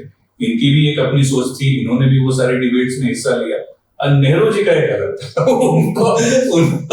उनको इन सब चीजों में बहुत ज्यादा वो नहीं था। भाई गई, ब्रिटिश गई, एडविना गई, अब उसको बचा ही क्या जीवन नहीं, वैसा भी नहीं था। लेकिन उन्होंने बिल्कुल कोई ओवरहॉल कर दिया गया। जैसे सावरकर का तो बिल्कुल ही अलग ही विचार था कि भाई ये है, इसको सबको मानना चाहिए। मुझे नहीं लगता कि एक नेहरूवियन थॉट जो है और एक जो ब्रिटिश थॉट जो है उसमें कोई बहुत बड़ा डिफरेंस नहीं है। तो जो ब्रिटिश था उसके लिए पूरे के पूरे हिंदू को ही सिविलाइज करने की जरूरत थी। एक तरीके से नेहरूवियन थॉट में भी वही है, वो साफ नहीं बोलते। और अनफॉर्चुनेटली जो सबसे ट्रेजिक बात हुई वो हुई महात्मा गांधी का मर्डर। तो वो जब मर्डर हुआ, वो इनको एक एक्सक्यूज मिल गया कि अब जो हैं गांधी के हत्यारे, इनको सिविलाइज करने की जरूरत है हमें। और वो एक्चुअली कहने की बात है, वो बेसिकली अभी भी वो हिंदुओं को ही सिविलाइज करने की कोशिश कर रहे हैं। उनको एक और मतलब मौका मिल गया, हाँ, उसको हिंदुत्व और इस तरह से वो कर दिया। तो ये जो इकोसिस्टम जो है जैसा वो है कि ये इस तरीके, इसका माइंडसेट ऐसा क्यों है, क्योंकि माइंडसेट चेंज ही नहीं किया। जो ब्रिटिश बना के गए उनको लगा कि भाई इनको दबा के रखने के लिए, इनको इनमें हीन भावना भरने के लिए ये सारी चीजें जरूरी है, वही अभी भी चल रही है। और दूसरा जो एक पॉलिटिकल इकोसिस्टम की जो बात होती है कि हाँ, अब आप इसमें अपने सारे निकम्मेपन और सारे नकारेपन को कह रहे हैं कि सिस्टम तो उनका है, तो वो थोड़ा ज्यादा हो जाता है। लेकिन ये बात तो सच है कि सिस्टम अभी भी, इकोसिस्टम उनका बहुत हद तक है। अभी ये कपिल सिब्बल आज की न्यूज है कि सुप्रीम कोर्ट का बार एसोसिएशन का चुनाव, क्या करेंगे वो भाई साहब। हालांकि मैं लीगल वगैरह में इतना तो मुझे दक्षता हासिल नहीं है, लेकिन अभी जब हम बात कर रहे हैं तो नुपुर एक आर्टिकल लिखने वाली है कि भैया इससे कैसे चीजों को वो हो सकता है कि आप कौन सा केस किस जज के पास जा रहा है, फिर इसमें आपका एक तरीके से सिस्टम वो उसमें सेव हो जाता है जब आप उस लेवल पे हैं। तो उस हिसाब से फिर वो बात तो अभी भी गई नहीं है कि हाँ सरकार हमारी ये सिस्टम उनका है, लेकिन हाँ उसके लिए हर चीज को आप जस्टिफाई करने लगे तो फिर वो तो गलत है। अच्छा, जैसे जो ये आपने ट्रेजेक्टरी देखी डायल-अप इंटरनेट से लेके अभी 1 Gbps देख रहे हैं, तो आरकूट का जमाना भी देखा उसके बाद अभी फेसबुक ट्विटर आ गया, एक्स हो गया लोग। तो 2014 तक एक ऐसा था कि जो मेन स्ट्रीम मीडिया है वो लेफ्ट था, इधर सब रवीश जी के शब्दों में ट्रोल्स थे, आईटी सेल 2 रुपए वाले थे। ये कब्जा कैसे हुआ? जैसे ये जो संघीज जो है ये ऑनलाइन कब आए? मतलब ये ऑनलाइन कब्जा कब हुआ? ये तो जब ऑनलाइन शुरू हो गया था। हाँ, मतलब क्योंकि आप उनको मेन स्ट्रीम मीडिया में जगह दोगे ही नहीं। लेफ्ट राइट वगैरह तो खैर भूल जाओ, जो भी है बेसिकली नेहरूवियन विचारधारा ही है, और खैर उसको आप लेफ्ट कह ही सकते हो। तो उससे जो भी इतर जो भी बिलीफ है, चाहे वो इकोनॉमिक हो या फिर कल्चर को लेके हो, चलो इकोनॉमिक राइट को तो फिर भी बहुत हद तक जगह मिल गई थी, सिवाय कुछ हिंदी पत्रकार को छोड़ के अधिकतर अंग्रेजी पत्रकार को देखो तो कोई वो सोशलिज्म का एजेंडा लेके नहीं फिरता था। हाँ, वर्चू सिग्नलिंग के लिए कुछ कुछ कह देगा, हाँ भाई अब गरीबी को ग्लोरीफाई करने की तो आदत नहीं जाएगी, लेकिन प्राइवेटाइजेशन ना हो और ये सब ऐसे कोई बात नहीं करता था, सिवाय कुछ एक बिल्कुल रविश टाइप के लोगों को छोड़ने, वो अभी भी उसी पुराने जमाने में जी रहे हैं। तो ये तो मैं 2010, 11, 12 की बात कर रहा हूँ। तो इकोनॉमिक लेफ्ट राइट में इकोनॉमिक राइट का फिर भी मेन स्ट्रीम मीडिया पे अच्छा खासा पकड़ था, और पूरी की पूरी इकोनॉमिक टाइम्स जितने भी पिंक पेपर्स हैं सब तो इकोनॉमिक राइट ही है, वहां कौन सी लेफ्ट की बात छपती है। तो जो लेकिन जो कल्चरल और खास करके हिंदुत्व वाली जो बात है, सावरकर राइट जो आइडिया है वगैरह, इन सब चीजों को उनको लेके कभी मेन स्ट्रीम अखबार या टेलीविजन पे जगह नहीं मिली, या मिली भी तो टोकन एक दो किसी संघ के किसी विचारक को कुछ एक दे दिया, कोई मजाक बनाने के लिए उसका छाप उसमें चार चीज निकाल के वो राइट काट छाट के कुछ कर दिया। तो उन जब आप उनको जगह ही नहीं दोगे और अचानक टेक्नोलॉजी उनको एक प्लेटफॉर्म दे रही है, तो जाहिर सी बात है वो उधर जाएंगे ही जाएंगे। तो 2009-10 के अराउंड जब अच्छे से इंटरनेट की स्पीड वगैरह बढ़ी, नए प्लेटफॉर्म्स आए, जो वेब 2.0 बोला जाता है कि वेब शुरू में तो आप पब्लिश कर रहे हैं, लोग पढ़ रहे हैं, फिर लोगों ने कमेंट करना शुरू किया, लोग ब्लॉग लिखने शुरू किए, तब चीजें बदलनी शुरू हुई और तब इन पे भी थोड़ा प्रेशर आया कि अब आप भी थोड़ी जगह दो, हालांकि वो आज तक नहीं देते अच्छे से। तो वो 2009-10 के, जो कि एक तरीके से कोइंसिडेंस है कि 2009 में बीजेपी आती है और उसके बाद, लेकिन ये टेक्नोलॉजी से ड्रिवन ज्यादा मुझे लगता है। रादर रवीश तो बैठेगा तो यही सोचेगा कि 2009 में हारे तो भाई आडवाणी ने कोई मीटिंग की होगी कि एक बड़ा सा आईटी सेल बनाते हैं, और फिर हर जगह इन्होंने कमेंट करना शुरू कर दिया। वो बात नहीं है, आपने वो ये तो फिर और भी सोच सकता है ना कि हिटलर भी जब पहली बार उसके साथ हुआ था तो उसने ये किया था, वो किसी ने बताया गोलवलकर को, वो किताब निकाली गई, वो धूल पड़ी हुई थी, फिर पढ़ के हुआ कि आईटी सेल बना हुआ और अटैक करना। राइट। तो वो it was more of a coincidence है कि उसी वक्त इंटरनेट बढ़ता है, फिर 2012-13 में आपको ब्रॉडबैंड काफी ज्यादा आसान हो जाता है, उसकी पेनिट्रेशन बढ़ जाती है, तो फिर उस वक्त बढ़ता है लोगों का, तो फिर वो वॉइसेस उधर सुनने दिखने लगते हैं। इसी दौर का एक लड़का था चैतन्य कुंटे, याद है आपको? हाँ, ऑब्वियसली। वो थोड़ा बताएंगे इंटॉलरेंस का क्या कैसे होता था? हाँ, उस वक्त ये मुंबई टेरर अटैक की बात है कि 26/11 आरएसएस की साजिश राइट। बाद में तो खैर उसको क्या क्या वो कर दिया, उसको मतलब हिंदू मारे गए, आए इस्लामिस्ट मारा, और तभी आप उसको हिंदू टेरर वगैरह कह रहे हैं। तो खैर वो तो अपनी जगह है। चैतन्य कुंटे ने एक ब्लॉग लिखा था, उसमें उसने मतलब किस तरीके से मजाक बना दिया गया है मीडिया कवरेज के थ्रू टेरर अटैक का, उस पे था। और इस तरह की क्रिटिसिज्म बहुत थी, लगभग हर चैनल की थी। कुंटे ने खास करके बरखा दत्त के बारे में पूरा उसका ब्लॉग बरखा पे नहीं था, तो बरखा के बारे में उसने 2-3 पैराग्राफ लिखे कि जहां उसने लिखा ऐसा था कि कोई गेस्ट निकल के आया, वो आई थिंक ट्राइडेंट या ताज से, आई थिंक ताज की ही बात थी कि, और वो सारा लाइव चल रहा था। आपको याद होगा कि ये 2-3 दिन लगभग चला था, कमांडोज को सब खत्म करने में 1.5-2 दिन लग गए थे सारे टेररिस्ट को मारने में। ये ट्राइडेंट और ताज, खास करके ताज में। तो ताज से कोई निकल के गेस्ट आया तो अपेरेंटली कुंते के ब्लॉग में ऐसा लिखा है, तो खैर कोई आर्काइव जाके देखे कि ऐसा हुआ था या नहीं, कि बरखा ने उससे पूछा कि अच्छा आप निकल के आए और कौन लोग हैं, तो मेरी वाइफ है, तो वाइफ कहाँ है, तो उससे बुलवा लिया कि वो कौन सा सूट नंबर या होटल नंबर रूम नंबर में है। तो भैया ये लाइव जा रहा है, तो ये जो आतंकियों के जो आका हैं जो देख रहे हैं वो तो सीधे बोलेंगे ना कि भाई रूम नंबर 5 या 6 में जाओ। इससे पहले कोई मतलब ऑफिसर ने बरखा को पागल बना भी दिया था कि सब निकल रहे हैं, कोई अंदर बचा हुआ नहीं है। वैसे दो चीजों का उसने किया। अगेन किसी को ये करना चाहिए कि हाँ भाई जाए एक्चुअली उस वक्त एनडीटीवी का आर्काइव देखे कि ऐसा हुआ था या नहीं। बरखा का कहना है कि ऐसा कुछ नहीं हुआ था, इसने गलत लिखा है। हालांकि उतना भी नहीं, उसको ज्यादा मिर्ची लगी थी क्योंकि उसने लगा कि उसने लिख दिया था कि यही काम बरखा ने करगिल में भी किया और हमारे जवान मारे गए थे। उस पे उसने लीगल नोटिस भेजा उसको कि यही काम फिर बरखा ने वापस यहाँ पे किया है कि हाँ एक बार वही कि एक जो कमांडो था उसने बोल दिया कि हाँ ये टेररिस्ट तो हम मारे गए हैं, उस बेसिकली वो कर रहा होगा और इसने उसको करेक्ट कर दिया। भैया वो स्ट्रेटजी का पार्ट हो सकता है। तो इस तरीके का कुंते का कहना था, मुझे तो याद नहीं है, मैं दिन भर बरखा को तो नहीं देख रहा था, हर चैनल पे पागल पर ही चल रहा था। तो वो हो भी सकता है, नहीं भी हो सकता है, आई डोंट नो, वो मुझे याद नहीं है, किसी को चेक करना उस लड़के को डिलीट उसको पूरा उसने दूसरे एक आध नहीं, उस वक्त ये तो नवंबर की बात है। जनवरी में जाके उसने एक अपॉलॉजी छापी 26-27 जनवरी को, रिपब्लिक डे के दिन एक्चुअली, कि हाँ मैं जो लिखा था मैं बरखा से माफी मांगता हूँ, डीटीवी से माफी मांगता हूँ वगैरह वगैरह। तो फिर लोगों को पता चल गया कि इसको बुली प्रेशर करके इसको, तो उससे बड़ा ही एक तरीके से रोष उत्पन्न हुआ कि एक तो तुम हमें अपनी जगह बुलाते भी नहीं, जबकि वो बंदा कोई राइटिंग का नहीं था। उसके आप बाकी ब्लॉग देख लो कुंते का, तो वो कहीं कोई यूरोप वगैरह में वो नोज हो सकता है, आज वो कहीं हो तो हो सकता है वो लेफ्ट का भी हो, यू नेवर नो। तो उस वक्त वो आइडियोलॉजी को लेकर नहीं था, लेकिन लोगों को लगा कि भैया आप अपने आप को इतना बड़ा मानते हो कि एक ब्लॉगर है तो उसको ऐसे हम नहीं भी मतलब कर देते थे सब। अब हम अंत की तरफ चलेंगे, तो जैसे सरकार बन गई 2014 में, फिर ओपी इंडिया की जर्नी के बारे में थोड़ा बताइए, ख्याल कहाँ से आया और ये शुरू कैसे हुआ है? हाँ सरकार बनी, चीजें चल रही थी, फिर अचानक आप फर्स्ट पोस्ट में थे। हाँ, क्योंकि वो फ्लेनी न्यूज अक्वायर कर लिया था फर्स्ट पोस्ट ने, नेटवर्क 18 ने, तो मैं फर्स्ट पोस्ट का पार्ट बन गया था फ्लेनी न्यूज को, एक हिसाब से मैं वहां था। उसके बाद पूरा का पूरा नेटवर्क जो है रिलायंस ने अक्वायर कर लिया।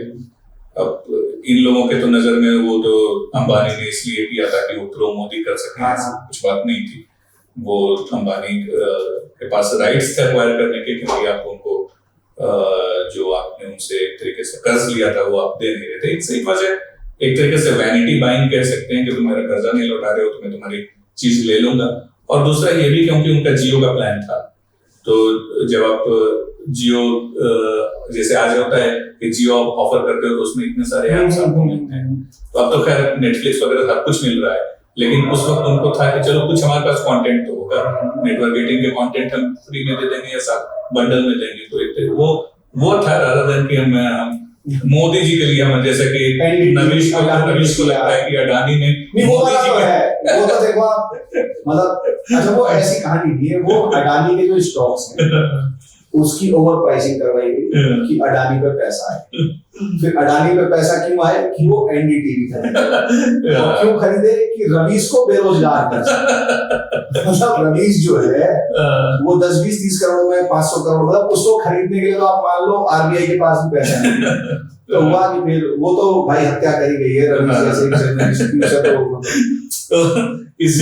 में था जब ये सब हुआ ना, मानो नहीं। तो इसी का एक तरीके से प्रीकर्सर हमें देखने को मिलता था जब अंबानी ने कैप्चर किया था, तब भी इसी तरीके के, हालांकि रवीश जैसे लेवल पे कोई पकड़ा ऐसा नहीं था। राजदीप ने थोड़ा बहुत रोना धोना किया था, हाँ, क्योंकि उसको निकलना पड़ा था और तभी वो इंडिया टुडे में गया। बेसिकली उसको ऐसा लगा होगा कि जितना मुझे मिलना चाहिए था, क्योंकि ही वाज आल्सो वन, एक तरीके से को फाउंडर तो नहीं कहेंगे, लेकिन हाँ CNN IBN तो खैर उसे एनडीटीवी से आके उसी ने बनाया, तो may be he might have thought कि मुझे ज्यादा मिला। तो वो सारी चीजें थी, ये जबरदस्ती इन्होंने जर्नलिज्म और इन सब चीजों की। तो खैर कहने का मतलब कि जब रिलायंस ने अक्वायर किया पूरा का पूरा ये सारा रोना धोना और ये सब चल रहा था, तो उसमें फेकिंग न्यूज इतना छोटा पार्ट था कि वो सारा क्लीन अप और मैनेजमेंट ठीक करने और वही सब में रिलायंस का इतना टाइम चला गया कि फेकिंग न्यूज तक उसका क्या वो आएगा। मेरे को सैलरी मिल रही है, अच्छी रेज भी मिल रही है, लेकिन चीज कहीं आगे बढ़ी नहीं रही है, क्योंकि बहुत छोटी सी चीज है। मतलब मेरा कोई रिपोर्टिंग मैनेजर नहीं था कई महीनों तक, तो हाँ, तो उस वक्त फिर आप क्या करो, तो कुछ दिमाग में आ रहा था। और तब फर्स्ट पोस्ट, तो मुझे वैसा लगा तब कि फर्स्ट पोस्ट जिस तरीके का है वो हफिंगटन पोस्ट से थोड़ा मिलता जुलता था कि थोड़ा कैजुअल अंदाज में आप चीजों को लिखें। तो मैंने सोचा अगर इस तरह की ही कोई वेबसाइट रहे, लेकिन वो डिक्लेयर बोले कि हाँ मेरा एक आइडियोलॉजी है, वो सोशल लॉ में माने कि हाँ भाई हम राइट हैं, मैं लेफ्ट, कि जैसे यूएस वगैरह में है कि कई सारे आप कहेंगे हम लेफ्ट की तरफ हैं, हम राइट की तरफ, डेमोक्रेट की तरह, रिपब्लिकन की तरफ हैं, तो क्यों ना कुछ ऐसा शायद इंडिया में भी उसको अप्रिशिएट करेंगे लोग, ऐसा दिमाग में थोड़ा था।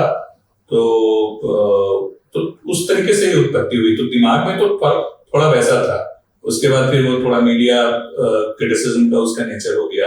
बॉय ब्लंडर नाम का एक लड़का था, उसके साथ मैंने पार्टनरशिप किया कि चलो आप इंडिया को थोड़ा, ये कौन सा साल की बात है? ये 2012 नहीं सॉरी 15-16 के आसपास। उसके बाद लेट 16 आई थिंक 17 में फिर नुपुर आई, तब से फिर कैरेक्टर बिल्कुल ही चेंज हो गया। अब तो वो नुपुर से ही डिफाइन है एक तरीके से। तो एक तरीके से 2-3 स्टेजेस रहे ऑफ इंडिया के, बट उत्पत्ति उसी माहौल में हुई जब मेरे पास एक तरीके से करने को कुछ नहीं था। और सेकेंडली लगभग 2014 के लेट तक इनमें से कुछ लोगों ने पगलाना शुरू कर दिया था, उनको तभी से अखलाक वाली चीज हो गई थी। 2014 लेट के आसपास हुआ था, तो उसको लेके इन्होंने इतना बड़ा हायतौवा, अगर मैं ये नहीं कह रहा कि एक आदमी मर गया तो क्या होता है, वो मैं नहीं कह रहा, लेकिन जिस तरीके से इन्होंने हायतौवा मचाया और उसके ठीक उसी के आसपास फिर कुछ घर वापसी वगैरह के केस वगैरह, उसको लेके भी इतना माहौल बना दिया था, माहौल बना दिया था हाँ कि अब तो बस ये देश तो देश रहा ही नहीं। और वो घर वापसी इस तरह की चीजें मैंने जब जाकर सर्च की तो मैं कहा 2013, 12, 11 हर साल ये बीएसपी है जो भी है वो करवाती है, लेकिन इस साल उन्होंने वो हैदराबाद छाती पीट लिया। अखलाक का तो केस था ही था। तब मुझे लगा कि नहीं, वही एक ऐसी चीज होनी चाहिए जहां साफ बोलो कि भाई ये तुम जो माहौल बना रहे हो और जो आप सेट कर रहे हो कि जर्नलिज्म का एजेंडा कि हमें देश बचाना है, हमें अखलाक को बचाना है, हमें घर वापसी रुकवानी है, वो नहीं। कोई अब एक ऐसा होना चाहिए जो कहे कि हम आपसे अलग हैं, और लेकिन हम आनंद सिंह मॉडल अभी सब बनकर नहीं करते हैं। तो वो तो शुरू में तो उतना अग्रेसिव नहीं था, पर फिर लोगों के आते आते हो गया। नहीं मानते जाओ, क्या तो अभी जो ओपन इंडिया का जो रिलेशन है वो एस्टेब्लिशमेंट मीडिया के साथ, तो हाँ, तो 36 का आंकड़ा है। हालांकि चलिए, इतना कुछ लोग हैं जो कि वो रखते हैं रिपब्लिक, मतलब कई बार अपने डिबेट्स वगैरह में बुला चुके हैं। तो जैसे हर स्टार्टअप ही एक तरीके से तो एक अपना रिवेन्यू मॉडल, तो अभी का रिवेन्यू इतना जनरेट हो जाता है, वेबसाइट ऊपर नीचे चलती रहती है, ऊपर नीचे चलता है, पर ज्यादातर वही है कि हाँ लोग जो सब्सक्रिप्शन मॉडल तो आप लोगों ने करनी है। हाँ, एक तरीके से यूं कह सकते हैं कि वॉलंटियर सब्सक्रिप्शन आप सोच रहे हैं। हम ऐसा प्लान कर रहे हैं कि एक पेइंग कम्युनिटी किस्म की बनाएंगे जहां आप तो मंथली आप सब्सक्राइब करो। झूठ बोलने वाले जब इतनी एक्टिंग करके कह रहे हैं कि हम सच बोल रहे हैं, हमको पैसा दो, तो जो सच बोल रहा है वो तो मांगे कम से कम। राइट, तो हम सब्सक्रिप्शन की तरफ जा रहे हैं, लेकिन सब्सक्रिप्शन में ये नहीं रहेगा कि हम पेवॉल इंट्रोड्यूस कर रहे हैं। हम एक अलग प्रिविलेज दे रहे हैं लोगों को कि जहां वो हमसे सवाल कर सकें। अभी तो सवाल तो खैर कोई भी कर सकता है, लेकिन हम, अब खासकर मैं तो सोशल मीडिया को ऐसा यूज करता हूँ कि जरूर नहीं कि मैं सबको रिप्लाई करूं, लेकिन वहां उस फॉरम में आपको ये हक होगा कि नहीं मैं रिप्लाई करूं, मुझ पे ये प्रेशर होगा, एक मेरी मोरल रिस्पॉन्सिबिलिटी होगी मेरी या नुपुर की कि हम कुछ सवालों के जवाब दें। तो उस तरीके का हम कुछ चीज है। हमने जब बताया कि हम राहुल रोशन जी का ऐसे पॉडकास्ट करने जा रहे हैं, तो कुछ सवाल हमने जनता से कुछ, तो जैसे एक अब वो सवाल पे आ गए हैं। तो जैसे पहला ही सवाल है कि जो राम मंदिर का उद्घाटन वाला जो सब हुआ था, पूजा हुई थी, तो उस पर शंकराचार्य जी थोड़े नाखुश थे। तो उस पे आपका ऐसा क्या स्टैंड था, जैसे मोदी गवर्नमेंट का भी क्रिटिसिज्म हो रहा था कि उसमें, तो उसको आप कैसे, उसमें आप अपने आप को कहाँ देखते हैं? जो ये जैसे आपने वर्ड, जैसे बीच में हमारी डिस्कशन में आया था भी ट्रेड कोई बन गया, तो आप क्या है? तो आप अपने आप को मैं उन दोनों में अपने आप को फिट नहीं करूंगा। मैं इसलिए जबरदस्ती नहीं कह रहा हूँ कि भाई मैं दोनों साइड को खुश रखना चाहता हूँ। कि एक्चुअली मैं और चीजें पढ़ना चाहता हूँ, जानना चाहता हूँ। कई चीजें उनकी अच्छी लगती हैं, कई उनकी। अभी मैं उस लेवल पे नहीं पहुंचा हूँ जहां मैं कह दूं कि नहीं मैं इनकी तरफ हूँ या उसकी तरफ। और जहां तक इस पर्टिकुलर शंकराचार्य वाली बात है, उसमें क्या है कि जो शंकराचार्य की प्रॉब्लम्स थी वो अपनी जगह हैं, उसको बिल्कुल ही शंकराचार्य का मजाक उड़ा के उसको ये कह देना कि आप कौन होते हो, आपने क्या किया राम मंदिर में, आप कौन, क्यों आगे मुंह उठा के, वो गलत है। कोई घर का बड़ा बुजुर्ग नाखुश है तो ठीक से बात करके, या तो उनसे बात, या नहीं भी है तो ठीक है, आप अपना करो, उनको गाली देने की जरूरत नहीं। आप ठीक है, हो सकता है आप इतने आप तो सोच रहे हैं कि नहीं आप सही हैं, और कई बार ऐसा हो भी सकता है कि बड़े बुजुर्ग गलत हैं, तो उनको गाली वगैरह देने की जरूरत नहीं है ना। आपके दिनों उनके पास तो कुछ बहुत बड़ा पावर भी नहीं है, आप अच्छे से इग्नोर कर सकते थे। और उन्होंने कौन सा वो कर दिया, ऐसा भी नहीं था कि सारे शंकराचार्य कह रहे थे कि गलत ही नहीं आए थे, वो अलग बात है। उन्होंने कहा कि इसमें बहुत, और जो सही बात है, शंकराचार्य जब जाते हैं तो एक प्रोटोकॉल होता है,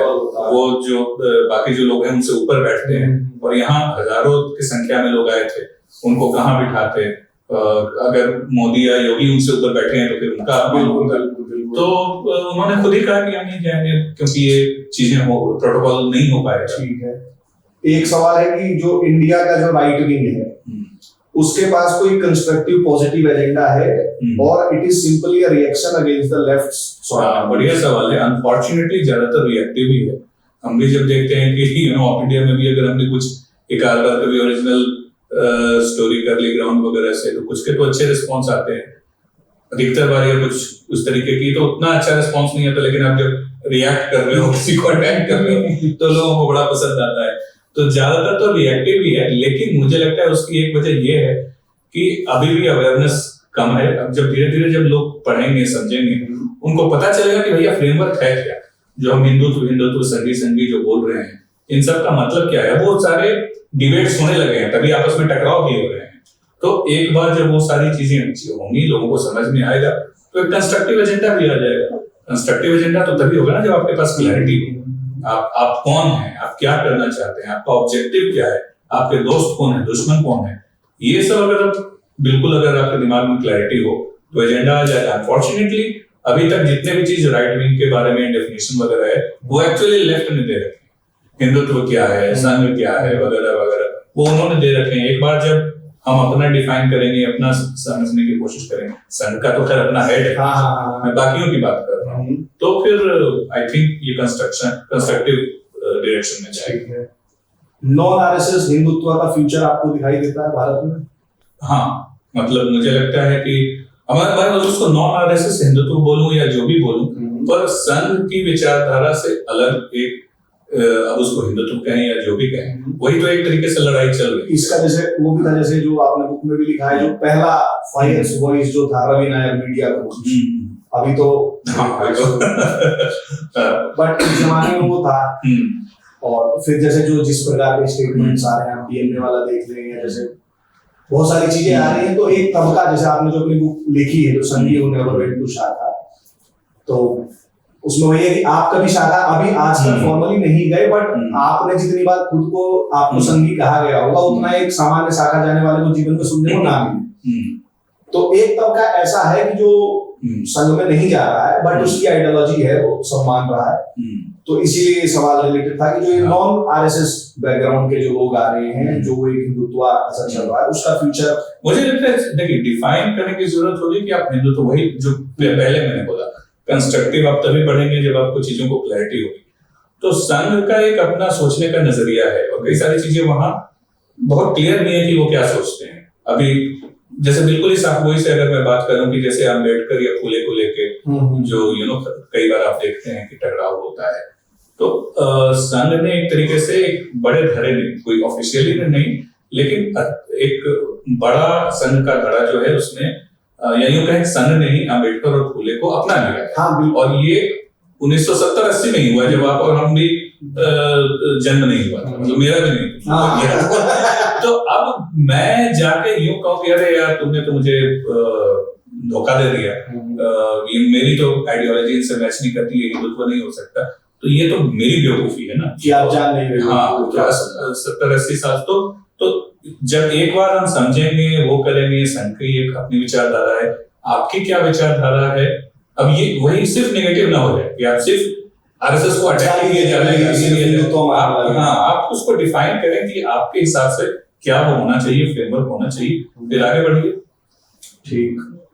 current trajectory of the non left, ये हाँ वो लगभग इसी वही जो सारी चीजें हम बात कर रहे हैं, मुझे लगता है कि खास करके, और वो होगा ही कि अगर मतलब अगर मगर की तो बात ही नहीं, मोदी जी वापस आएंगे तो ये सारी जो बहस है आरएसएस वर्सेस नॉन आरएसएस, ये थोड़ी और आगे बढ़ेगी।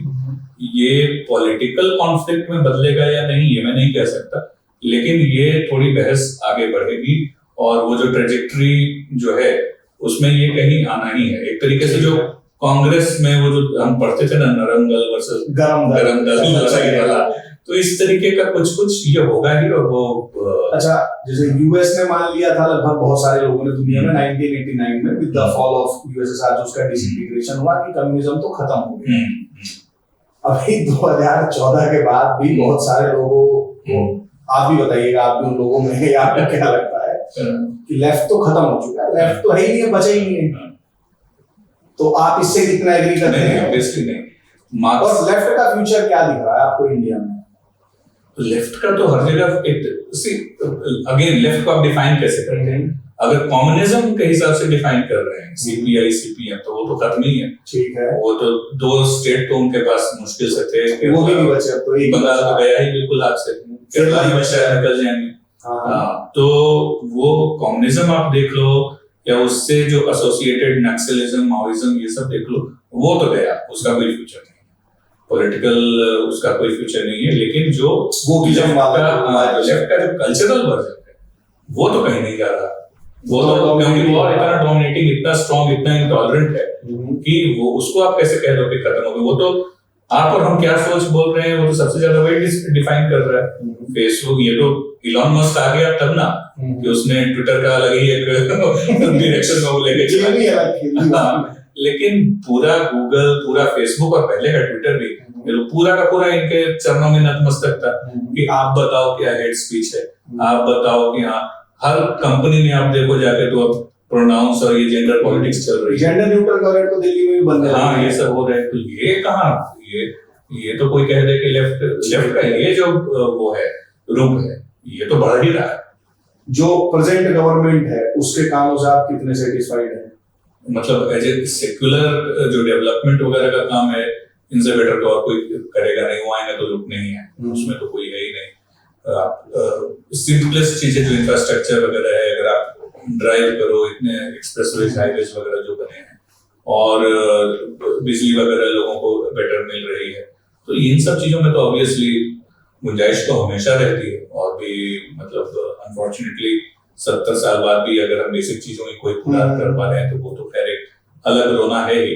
बट इन सब चीजों को लेकर मैं बिल्कुल सेटिस्फाइड हूँ इन कंपैरिजन, क्योंकि और कोई बैठा ही करेगा और ये अच्छा कर सकते थे, करेंगे, वो तो है ही। जो जहां तक कल्चरल और उन सब चीजों को लेके है, डिससेटिस्फैक्शन से ज्यादा मैं कहूंगा कि हाँ, मेरे प्रायोरिटीज वगैरह थोड़ी चेंज हो गई है ना। अब वो मांझी का डायलॉग है ना कि भगवान के भरोसे मत बैठो, क्या पता भगवान तुम्हारे भरोसे बैठा हो। तो वही है कि सरकार के भरोसे ना बैठो, जो भी जो कुछ भी जो कोई कर सकता है उसको वो है। अच्छा, इसी से जैसे डेवलपमेंट वाले से एक सवाल मेरे ध्यान में आया कि जैसे विकास हो रहा है, बहुत अच्छी बात है, होना चाहिए। कुछ ऐसा भी लोगों का कहना है कि जैसे जो 4 धाम की यात्रा है, जैसे उधर सब हाईवे वगैरह बन रहे हैं, और अभी जैसे एक बड़ा वायरल चल भी रहा है केदारनाथ में, फोन उनको भी लेके बवाल इतना रश हो गया है, तो इस पे आपका क्या कुछ है? मेरा स्प्लिट इस पे वर्डिक्ट है। मुझे मतलब मैं कोई बहुत कि बिल्कुल जो पुरानी चीजें हैं उनको बिल्कुल वैसे ही छोड़ दो प्रिस्टीन हालत में, उसका भी पक्षधर नहीं। हाँ, क्योंकि चेंज तो हमारे कल्चर का पार्ट है, लेकिन अब आप उसको बिल्कुल डिस्को टेक बना दो, ऑब्वियसली वो बकवास है।